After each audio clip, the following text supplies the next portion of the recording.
That's a very interesting question. Sufficient pay for different people means different things. I don't ever believe that you should employ someone based on sufficient pay, because if they've come for the money, then they're going to leave for the money. Really, I believe in that situation, you're simply a rest house or a rest haven long enough for them to find a job that gives them better pay, and then they'll move on.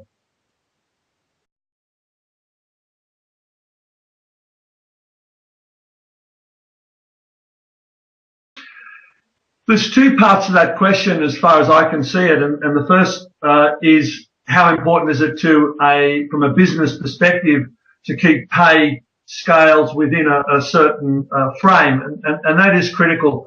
There are figures from all over the world and from every country, and they show that broad brush employee pay, and that's taking all employees, whether it's a tech, a nurse, a doctor, an owner, a manager, the whole thing. But when you add up the wages from everybody and anybody that works in that practice, they should fall in the range of about 37 to 38% of the income that's brought into the practice. So for every $1 million in income into the practice, about 370,000, 380,000 should go out in wages. If you fall below that, if you screw down the pay scales and you're only spending 350,000 or something like that, really client service levels suffer. And if you're paying more than that pay scale, really you're running into inefficiency. So that's the first thing. It's important to keep the practice profitable by having the pay scales fall in that set range.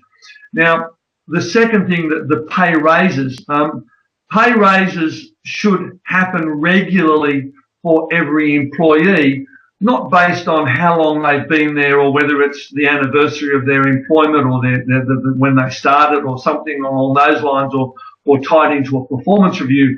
But as they learn new skills and as they learn new ways of doing things, and as they become better at their task, they should be rewarded with pay raises. Amongst other things, there are other things that they can receive, whether it's time off or an iPad or something like that, in lieu of money.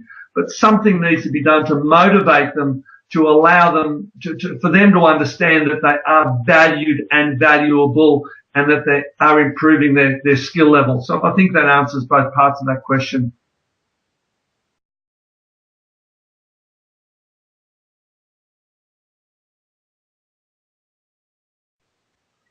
That's a really important question, because as a veterinary practice owner, I can't define sufficient pay for an employee. They need to tell me what sufficient pay means to them. Now, let's talk about a situation where you're hiring a doctor, or where I would be helping you hire a doctor.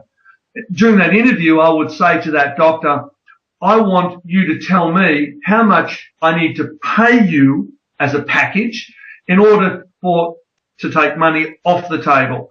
And I want them to tell me how much I need to pay them, because I want them to be able to work at their utmost efficiency and effectiveness without having to worry at all about money and sufficient pay. So I want them to tell me what that is, because I certainly can't define it for them.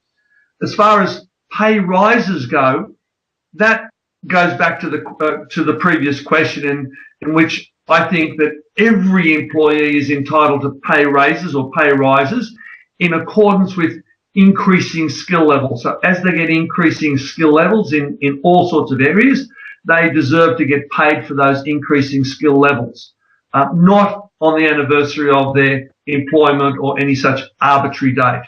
Now, with respect to non-veterinary staff, non-doctor staff, sufficient pay, we generally stick to an award, a prescribed pay scale of some description.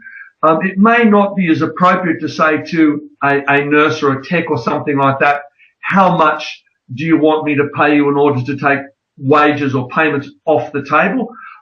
However, I will still ask that question during an interview, because I think it's important that if we can meet their requirements to take money off the table, that we do so. It'll allow them to work under less stress, under less pressure, knowing they're going to get paid what they believe they're worth.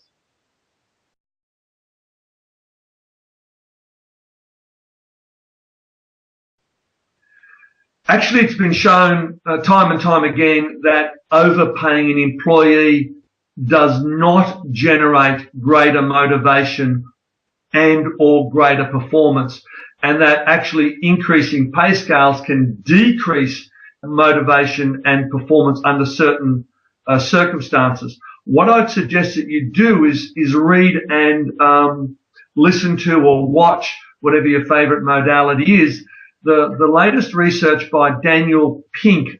You can get it as a YouTube clip if you type in Dan Pink Animate.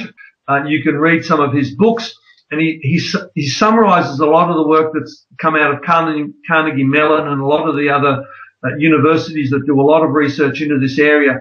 No, it doesn't work, and it's doing you as an employer a disservice as you're overpaying and actually receiving less performance.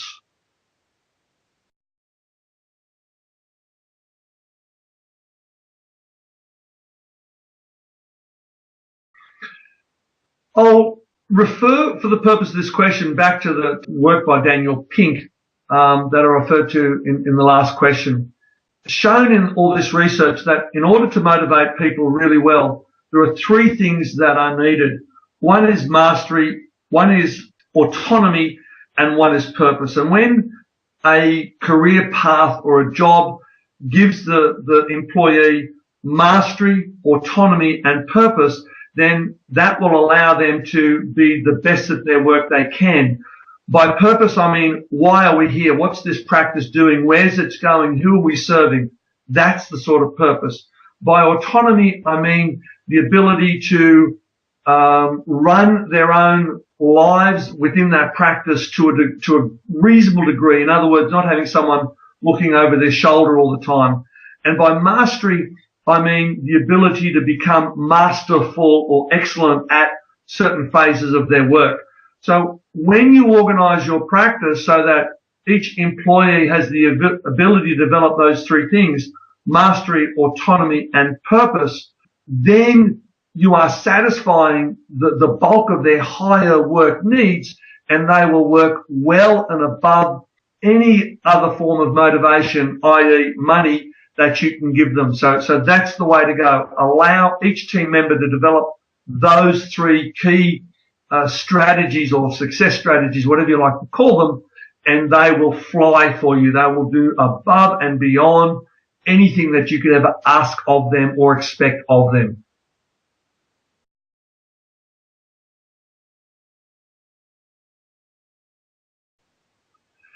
This is an interesting question because financial literacy can mean so many different things. It can mean financial literacy with respect to their own lives and their household budget and all those sorts of things.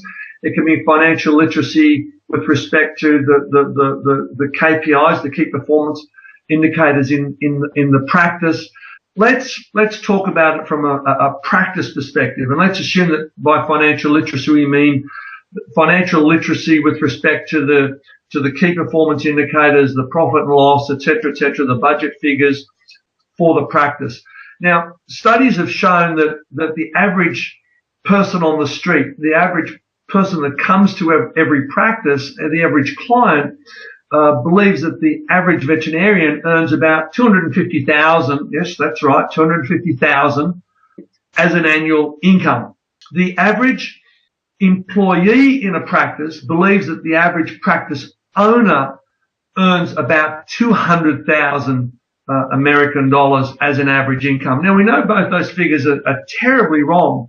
So giving the employees in a practice an insight into the finances of the practice, where the expenses are, where the income comes in, how much you're bringing in from radiology, what the drug costs are, all those sorts of things. When you open those doors and educate your staff, your team, as to exactly what those numbers are, and show them that the average practice owner, or you as the average practice owner, is not earning $1 squillion and driving around in Ferraris and When you educate them with respect to that sort of financial literacy, and they understand that where the money goes, where it comes in, where it goes, where it's spent, and that wage rises, performance-based pay, etc., is tied to the practice doing better, then you will help them get better morale, you will help them have better performance, and you'll get rid of a lot of the undercurrents that occur in a lot of veterinary workplaces.